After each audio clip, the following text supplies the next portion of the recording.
Chapter 1. The Tripoli Strategy, August 1940. Following the sudden and stunning collapse of France, Adolf Hitler makes a highly controversial geopolitical decision. Historically, Benito Mussolini insisted on treating the Mediterranean as an exclusive Italian theater, rejecting any joint command. This vanity led to a disastrous Italian offensive in Egypt and their subsequent routing during Operation Compass. But in this alternative timeline, Hitler foresees the military inadequacy of the Italian army in desert warfare. Ignoring Mussolini's frantic protests, Hitler forces the deployment of 4 full veteran Panzer divisions to Tripoli in the late summer of 1940.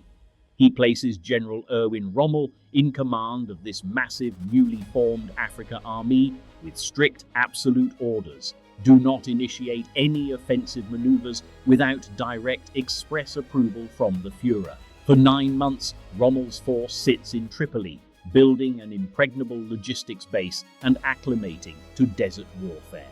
Chapter 2. Rommel Unleashed. By May 1941, the strategic chessboard shifts dramatically. The British Army has successfully pushed the Italians back, but Winston Churchill makes the fateful decision to divert vital veteran forces from North Africa to defend Greece and Crete. Hitler, monitoring British troop movements with meticulous intelligence reports, recognizes that the stars have aligned. The British defenses in the Western Desert are critically depleted, leaving only understrength, inexperienced units to guard the Egyptian frontier. Hitler unleashes Rommel.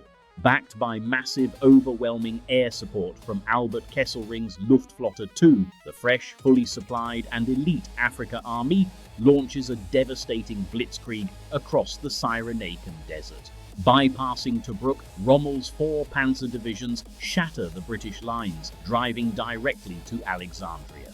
By late June 1941, the German flag flies over the port of Alexandria, and the Suez Canal is firmly in Axis hands, permanently cutting the British Empire's primary trade artery. Chapter 3. The Middle East Drive. The capture of Alexandria provides the German forces with a massive world-class deep-water port on the eastern edge of the theatre, allowing Axis shipping to bypass the long, dangerous overland supply route from Tripoli. Following a brief, highly organized operational pause to consolidate his gains and resupply his divisions from captured British depots, Rommel executes a grand armored drive into the Middle East. His motorized columns sweep through Palestine and Transjordan, crossing the Euphrates into Iraq and Iran.